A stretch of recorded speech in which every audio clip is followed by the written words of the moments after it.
So guys, Alder Lake was launched only about 10 months ago, and it's already been replaced with Raptor Lake. And Intel has a good reason for that. AMD's new Ryzen 7000 series. Those processors are a heck of a lot faster than anything out there right now, and Intel needed to respond fast. But anyways, what are the most important things folks need to know about Raptor Lake right after AMD launched their new lineup? Is it something worth waiting for since it'll be available literally next month? Well, let's go over some important points about it that might want to make you reconsider Zen 4, especially if you're upgrading, and a few things that'll make you want to throw your hands up and yell at Intel, or maybe you want to just throw your keyboards at them. I don't know if you want to throw your keyboards at them. If it's really expensive, I suggest you not. Now, there's a lot of good news here because the 1300 series gets all the upgrades in all the right places, at least the 13900K, the 13700K, and the 13600K. But wait, what about the others? Well, I'll get to that a little bit later in the video. Now, when you compare these against the previous generation, every processor has doubled the number of efficiency cores, and I think that's a huge deal, especially for content creators, since those cores are so important for multi-core workloads. It also brings Intel even with AMD when it comes to the number of processing threads they offer on their highest-end consumer processor.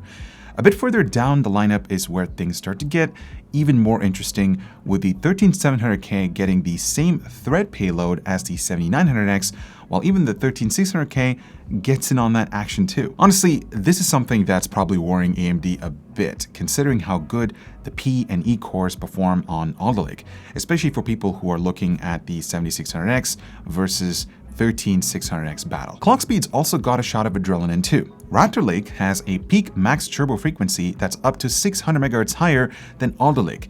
And while you're unlikely gonna see that peak 5.8 GHz often, or ever for that matter, the all-core turbo frequency of the P cores has jumped as well. Now what about the E cores? Because remember, these aren't designed to hit higher clocks.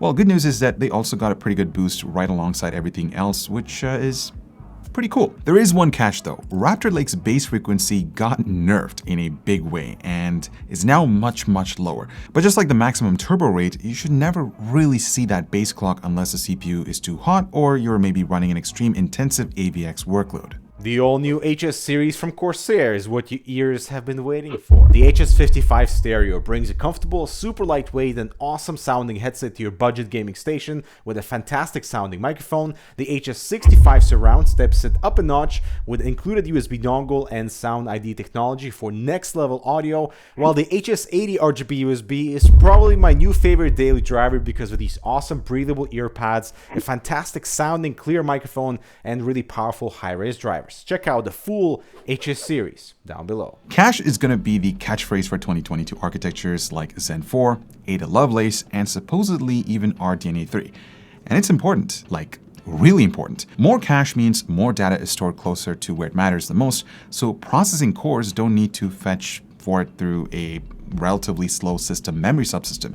Additional cache is a key way to make gaming faster as well. I mean, look at AMD's 3D V-cache technology for proof. I mean, it's pretty incredible what they were able to accomplish. Now, another benefit for Intel CPUs is less data has to be pulled across the chip's ring bus, which saves power. And that extra power can be used to hit higher clock speeds. So Raptor Lake's P cores get an L2 capacity increase from 1.25 megabytes to 2 megabytes each, which gives all the processors a pretty big overall bump. Meanwhile, the E cores have a doubled L2 cache size from 2 megabytes to 4 megabytes, and overall L3 cache is up as well. So you get 30 megabytes to 36 megabytes, at least on the 3900K, 30 megabytes versus 25 megabytes on the 13700K, 24 versus 16 on the 13600K. All right. By this point, you all know that manufacturers' TDPs are as useless as an ashtray on a motorbike. And in this case, adding more clocks, cache, and cores to an architecture naturally adds to power. But don't tell Intel that, because according to the raw specs, thermal design power hasn't moved one iota from Alder Lake. And don't think for a second that Raptor Lake will run at these low numbers unless it's forced to, because there's also the maximum turbo power to take into account. You see what Intel did there? Yep. Intel's done everything they can short of a freaking miracle to keep things under control. It looks like they've managed to deliver almost identical performance as the 12900K running at 241 watts while needing just 65 watts. Now, considering there hasn't been a manufacturing process change, that's really impressive. but they didn't cut power back either. Instead, they took advantage of all the overhead to increase overall performance. You can also see right here that Intel has a sneaky way of showing their actual power consumption. And if rumors have it right, motherboards will try to run these processors at or near 300 watts. But will it be harder or easier to cool than AMD's Lava Hot 7000 series? I guess we'll wait and find out. Another thing you need to know is that Raptor Lake processors are backwards compatible with Intel's 600 series motherboards, provided there's a BIOS update in place to support them. And it seems like most motherboard manufacturers have already started rolling those out. But I mean, of course, it has to be compatible because it's only been about 10 months since Alder Lake was launched, and even less since it was broadly available. It would have been damn hard to convince even the most diehard Intel fanboys to upgrade their entire platform again, right? There's a catch though. Raptor Lake might be the end of the line for LG 1700 because Meteor Lake is supposedly built on another socket. Yeah, another socket. Another freaking socket. Intel just loves killing these platforms right away. I mean, what is it with them guys? And guess what? DDR4 is back too. Like it or not, DDR5 is still expensive and it has a long way to go when it comes to maturity. So any kit you buy today will probably be demolished by new products real quickly. DDR4 though is good news for people who might want to shave off a few bucks from their system upgrade by carrying over their older memory. AMD doesn't allow that, unfortunately, with the 7000 series. As a matter of fact, we talked about the best memory for Alder Lake a while ago, which you can check out right over here.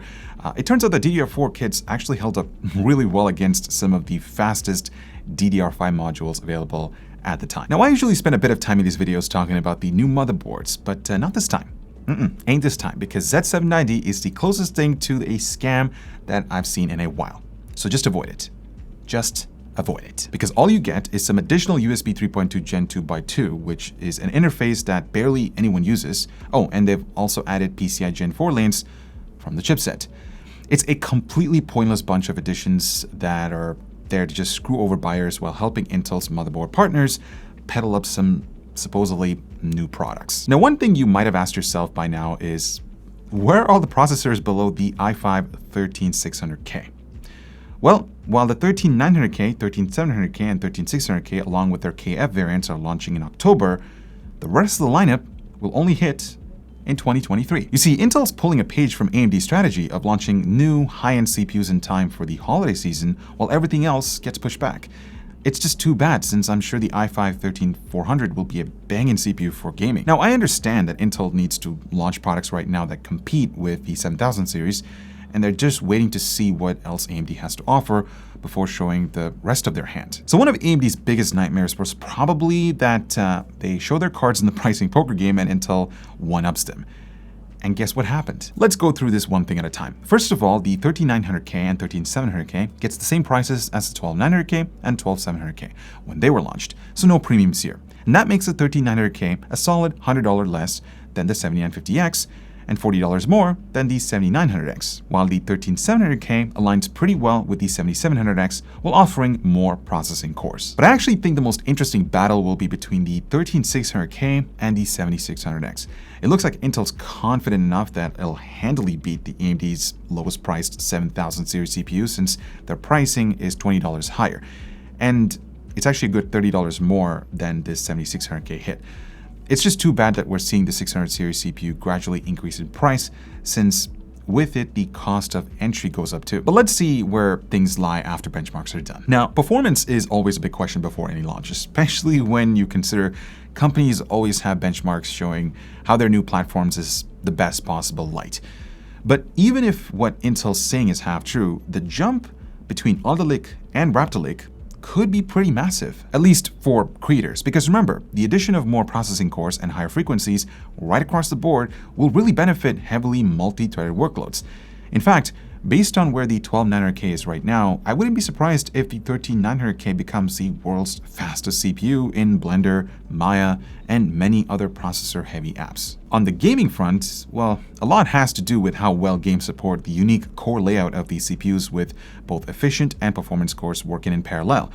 But in general, there should be an average 5 to 15% improvement over Alder Lake. though some games might not see much of a benefit at all, especially if they're GPU bound. Just remember that these results are at 1080p with medium to high settings, and that tends to completely inflate frame rate differences. In reality, the GPU has way more importance than the processor for gaming, so look towards upgrading that before being swayed by numbers like these. And I guess this is the million-dollar question, isn't it? Will Intel's 13th gen beat the Ryzen 7000 series? Well, there's no way to know for sure until they're reviewed together, but there are some things that we can infer from what's out there. First of all, the 12900K already competed really well with the 5800X 3D, which is still one of the fastest gaming CPUs out there. So that's a good start. But if you look at the way how the 12900K and 12600K stand up against the 7950X and 7600X and extrapolate out the claimed 5 to 15% in games that aren't GPU limited, Intel will have a really tough fight in their hands. But that doesn't mean that they can't win. You see, their focus is actually on frame consistency rather than arbitrary average frame rates that's meaningless these days with so few games actually being CPU limited.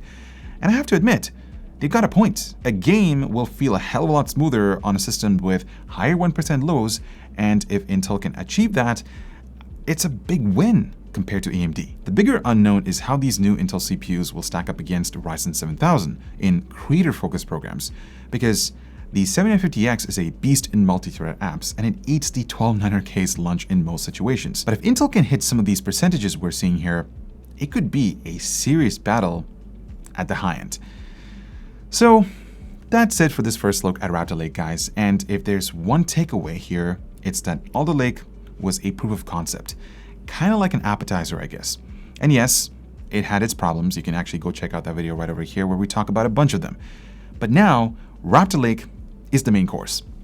The architecture that's supposed to bring it all together. But will it? I sure hope so, because competition is, it's a great thing. So until next time, spend responsibly, folks.